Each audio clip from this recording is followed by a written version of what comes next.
Greetings, citizens of the world. This is Anonymous. The United Kingdom has fallen. It's fallen to fear, to silence, to authoritarianism. In the past 48 hours, multiple reports have emerged of UK citizens, activists, journalists, ordinary people being visited by law enforcement simply for speaking out against the Online Safety Act. This is not safety, this is censorship. Let us be clear, this legislation was never about protecting people. It is a calculated attack on freedom, cloaked in the language of safety. Governments have always used fear to justify control, and this is no different. Now, as awareness spreads and people turn to VPNs to shield themselves from government surveillance, the UK government floats the idea of banning them altogether. The Labour Party, poised to enforce this next step, hides behind the pretense of security. But what they are doing is nothing less than digital censorship. The Online Safety Act has become a digital iron curtain. Its purpose to monitor, to intimidate, and to silence dissent. Surveillance at home, censorship online, and a government increasingly hostile to its own people. Anonymous stands with those who refuse to be silenced. We see you, we hear you, and we will not let your voices be erased. To the UK government, the more you tighten your grip, the more voices will rise against you. This is not over. Expect us.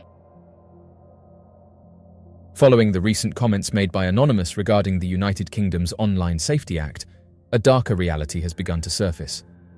Over the past several days, numerous individuals who have spoken out against the legislation have reportedly been visited by local authorities. These visits, often carried out without formal charges or clear explanation, have raised serious concerns about the true nature of free expression in the country. Many who were contacted by officials say the message was unspoken, yet deeply understood. Be quiet. Whether intended or not, the effect of these interactions has been significant. A growing number of citizens now report feeling anxious about publicly discussing the Online Safety Act. Some have gone as far as removing social media posts, disabling comment sections, or withdrawing entirely from conversations about digital rights. It is not just online speech that is being affected. It is the growing sense that even private opinions might carry consequences. There are those who have begun to voice what others fear to say aloud, that this is how dissent is silenced. Come after people when they speak, and soon they stop speaking. It is a technique not new to history, but seeing it unfold in modern Britain has shocked many. What should be a democratic dialogue about privacy, rights, and online safety has instead become a space of hesitation and fear. Several observers and digital rights advocates are now calling this behavior what they believe it to be: censorship, applied on a mass scale. It is not overtly declared, nor officially sanctioned in public speeches, but it is deeply felt by those experiencing it. When authorities appear at someone's home shortly after they raise concerns about legislation, it sends a message far louder than any press release or government statement. It tells the public that questioning policy could result in personal scrutiny. The fear is not rooted in exaggeration. It is rooted in patterns that have developed rapidly since the passing of the Act. The public has not forgotten that during the final week of July, multiple individuals reported being approached after criticizing the law. Many now ask, if the legislation is truly about protection, why are critics being treated with suspicion? The Online Safety Act, once presented as a shield to protect citizens from online harm, has evolved into a tool that some believe is being used to control narratives and suppress dissent. People who once felt comfortable discussing political developments, policy flaws, and digital rights now find themselves weighing every word, unsure who may be listening or watching. This erosion of trust goes beyond a single law. It reflects a deeper concern about the direction of public discourse in the United Kingdom. When speech is discouraged not by direct prohibition, but by indirect intimidation, a democracy begins to shift. The foundation of a free society is not simply the right to speak, it is the ability to do so without fear. What is being seen now is not just policy enforcement. It is the quiet reshaping of public dialogue through presence, pressure, and unease. For many, this is the beginning of a wider conversation, one that must be had before silence becomes the norm. In the last 24 hours, public outrage has intensified following news that the UK government, under the Labour Party, is considering a ban on virtual private networks. This announcement comes in the wake of the controversial Online Safety Act, a law already met with fierce opposition. The idea of restricting VPNs has only amplified fears surrounding digital surveillance, privacy erosion, and freedom of expression online. For many, VPNs are essential tools, used to safeguard personal data, circumvent censorship, and access content now restricted under new regulations.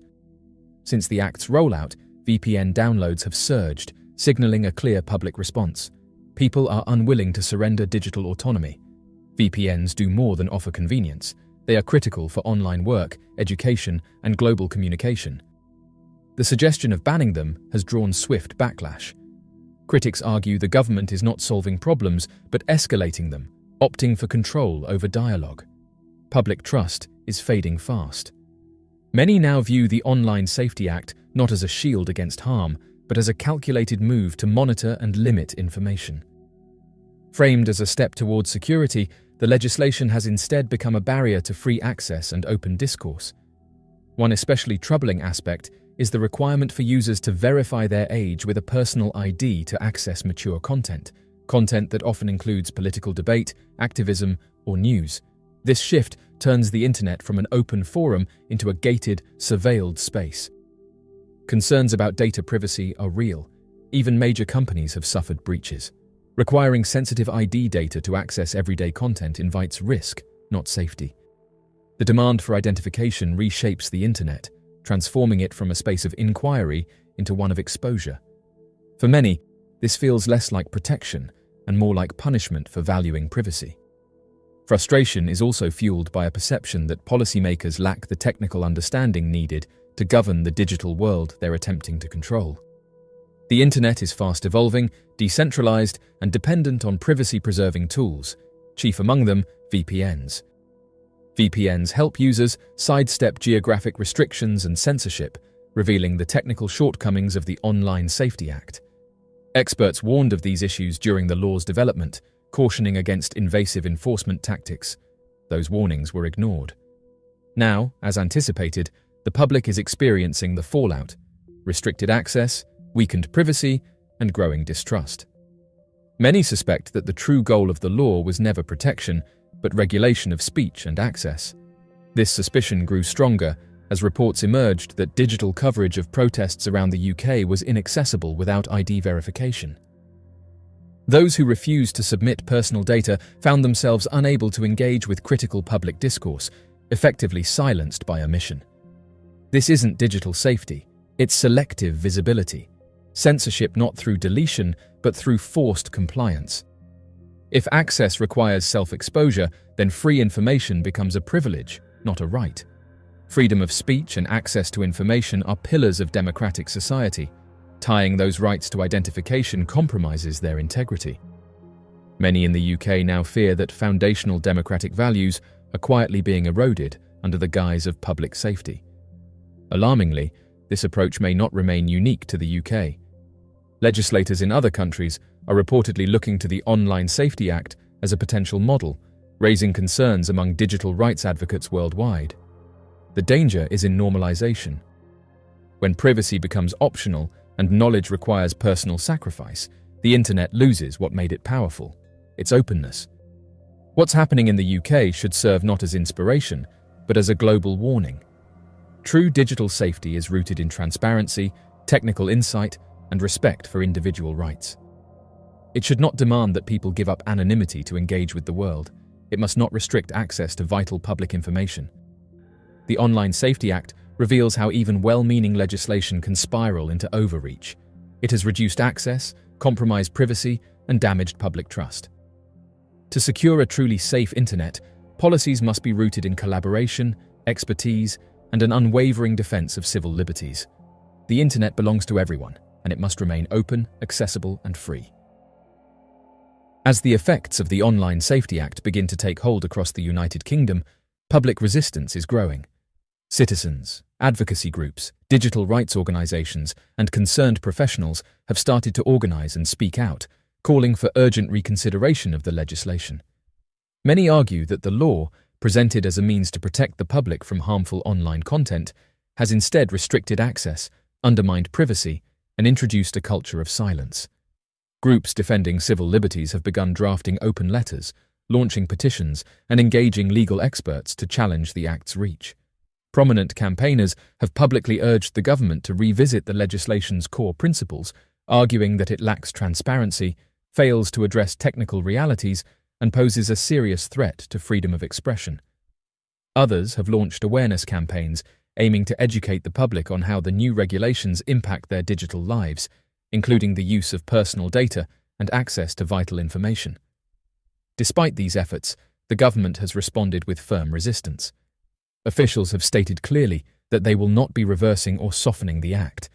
They insist that the legislation is necessary to create a safer digital environment, particularly for vulnerable users. However, critics argue that this safety is coming at the expense of fundamental rights, and that alternative solutions, ones that do not involve surveillance or censorship, have not been properly considered. This clash between public concern and governmental resolve has only intensified the debate. While many continue to push for change, they now face the reality of a government unwilling to bend. The result is a growing sense that public pressure may need to escalate further before meaningful reform can be achieved. Until then, resistance remains strong, and the demand for digital freedom louder than ever. Many people now say they feel like they are being constantly monitored, not just online, but in their personal lives as well. The feeling of being watched has become a daily burden, leading to increased anxiety and hesitation in digital spaces that were once open and free. What was once casual online expression has turned into cautious self-censorship. Users have described an atmosphere where every post, comment, or shared article could attract unwanted attention. This sense of surveillance, whether real or perceived, has led many to retreat from social platforms or limit their engagement entirely. The erosion of trust in digital communication is not just a technical concern. It is emotional, personal, and deeply felt. Many are also questioning where the line is drawn. If simply discussing legislation or expressing concern results in pressure or scrutiny, then the definition of online harm becomes dangerously broad. This has left people feeling powerless and unheard, fueling the belief that their own government no longer values open dialogue. The combination of rigid rules and growing surveillance has turned the internet, once a space of expression and connection, into a place of uncertainty. For many, this is no longer about safety, it is about control. Anonymous have just revealed that the TSA is quietly rolling out facial recognition technology to 400 US companies. The implementation of facial recognition screening in airports will soon become a reality for Americans, with a new program gradually introducing this technology at 400 different locations throughout the United States. This initiative, which is being discreetly rolled out, aims to enhance security measures and streamline the airport screening process. The Transportation Security Administration is currently in the initial phases of incorporating automated facial recognition technology into its existing systems, which are designed to authenticate travelers' identification documents. The enhancement being introduced, purportedly designed to collect only essential data, will cross-reference the individual's facial features with their official identification, flight particulars, and security clearance. This facial recognition technology is currently operational at 25 different airports across the region. This advanced system not only verifies the traveler's identity efficiently, but also validates their flight details and security clearance status seamlessly. Anonymous pointed out that one of the most significant disadvantages of facial recognition technology is its potential to infringe upon individual privacy rights. These new facial recognition systems are capable of capturing and analyzing biometric data, including facial features and characteristics, without individuals' consent or knowledge. And this raises concerns about unauthorized surveillance, tracking, and profiling of individuals' movements and activities. In a society where privacy is increasingly valued, the indiscriminate use of facial recognition technology by governments, law enforcement agencies, and private companies has sparked controversy and legal challenges. Anonymous argue that facial recognition poses a threat to civil liberties and democratic principles, undermining individuals' rights to privacy, autonomy, and freedom of expression. Facial recognition technology also poses security risks and vulnerabilities that could be exploited by malicious actors. The collection and storage of biometric data in centralized databases create potential targets for hackers and cybercriminals seeking to access sensitive information or manipulate facial recognition systems for illicit purposes. The Transportation Security Administration promotes this initiative as a means to enhance the efficacy and productivity of security measures. In contrast, some officials within the US government view it as laying the groundwork for the establishment of a pervasive national surveillance system. The Transportation Security Administration representative shared with news outlets that the introduction of facial recognition technology has significantly boosted the efficiency and effectiveness of security protocols. Furthermore, the spokesperson emphasized that this innovative technology not only enhances security measures, but also elevates the overall passenger experience. The individual emphasized that the technological advancement offers a substantial boost in security measures, particularly considering the critical role of identity verification in ensuring robust transportation security. The Transportation Security Administration has refrained from disclosing the specific airports slated to receive facial recognition screening as a security measure. The initiative drew the interest of legislators back in February of the previous year, when the Transportation Security Administration commenced the implementation of facial recognition technology in specific airports across the United States. This strategic move by the TSA aimed to enhance security measures and streamline passenger processing procedures. Senator Edward Markey of Massachusetts emphasized the importance of ensuring that passengers are not put in a position where they have to compromise either their safety or their privacy while traveling, particularly in light of the TSA's recent implementation. The TSA initiative serves as a foundational step towards a potential scenario where a comprehensive nationwide surveillance system could be established. In a society where privacy and freedom are fundamental national values, entrusting any government with excessive power poses a grave threat. The delicate balance between governmental authority and individual rights is crucial to uphold the essence of democracy and personal liberty. Senate members wrote a letter addressed to the Transportation Security Administration, urging the organization to discontinue the use of facial recognition technology. The senators expressed concerns that the implementation of this technology could potentially worsen highlighted issues. Moreover, they highlighted the potential risks to Americans' safety and security if the biometric data collected were to be accessed by unauthorized individuals or private corporations. The senators emphasized the importance of safeguarding citizens' privacy and preventing any misuse of sensitive biometric information. Congressional lawmakers took their concerns one step further in November by denouncing facial recognition screenings at airports and a proposed bipartisan Traveler Privacy Protection Act to prevent the TSA from collecting facial biometric data. Senator John Kennedy said that every day, TSA scans thousands of Americans' faces without their permission and without making it clear that travelers can opt out of the invasive screening. Despite numerous appeals for the Transportation Security Administration to cease its objectionable utilization of facial recognition technologies, the agency has persistently broadened its deployment throughout various regions in the nation. This ongoing expansion of facial recognition technology by the TSA has raised concerns among privacy advocates and civil liberties groups. Travelers must have the freedom to travel by air without compromising their fundamental right to privacy, which should not be treated as just another piece of baggage.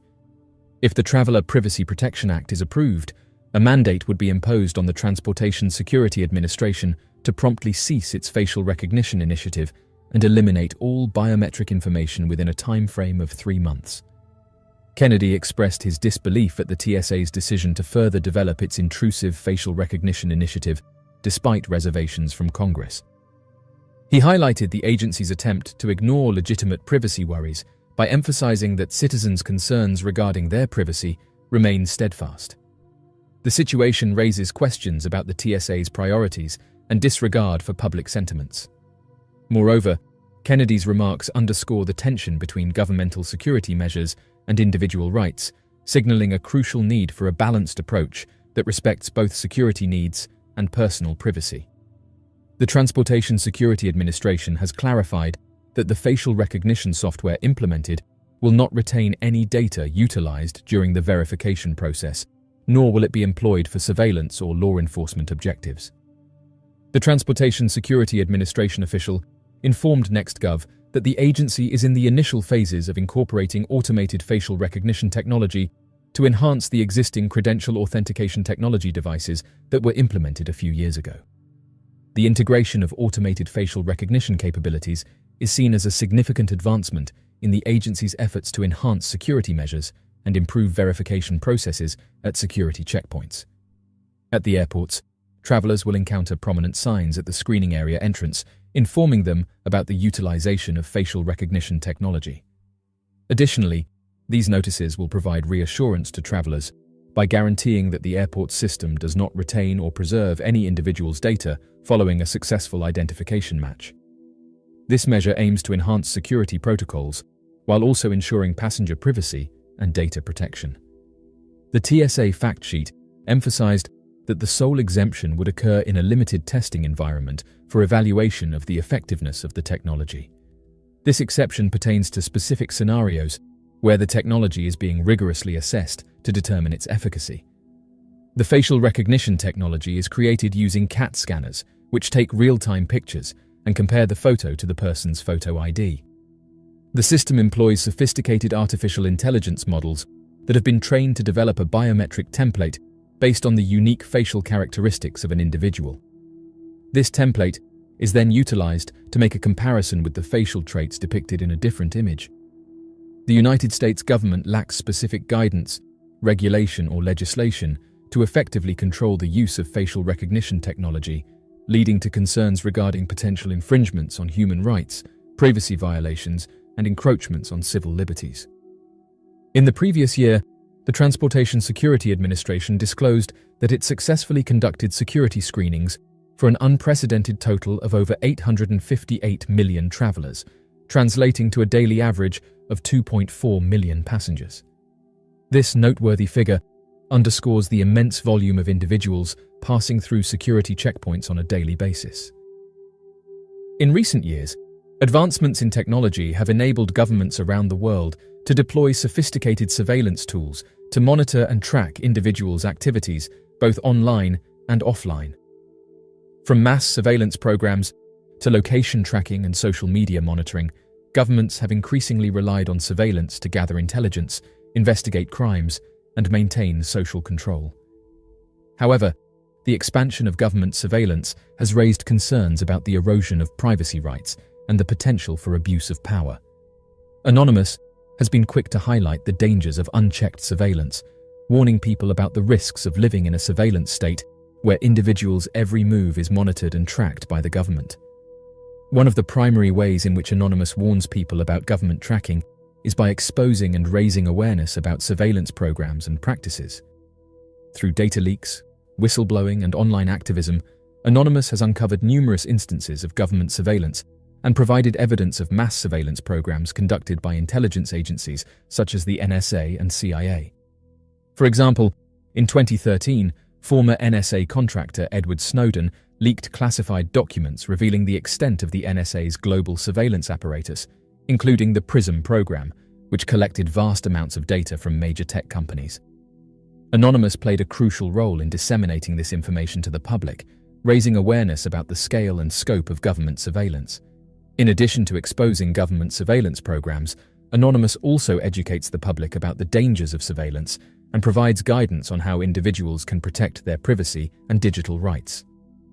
Through online forums, social media channels, and informational resources, Anonymous shares tips and tools for safeguarding personal information and resisting government tracking. Anonymous encourages individuals to use encryption, secure communication channels, and privacy-enhancing technologies to protect themselves from surveillance and maintain anonymity online. By empowering people with knowledge and resources, Anonymous aims to counteract government surveillance and promote a culture of privacy and digital freedom. Another way in which Anonymous warns people about government tracking is by challenging government overreach and advocating for legal and policy reforms to protect privacy rights. Anonymous organizes protests, petitions, and campaigns to raise awareness about surveillance issues and pressure governments to enact meaningful reforms. Anonymous calls for increased transparency, accountability, and oversight of government surveillance programs, as well as stricter limits on the collection and use of personal data. By holding governments accountable for their surveillance practices, Anonymous seeks to protect individuals' rights to privacy and freedom of expression in the digital age. As of right now, Anonymous plays a crucial role in warning people about government surveillance and tracking of individuals. Through exposing surveillance programs, educating the public, and challenging government overreach, Anonymous raises awareness about the dangers of unchecked surveillance and advocates for privacy rights and digital freedom.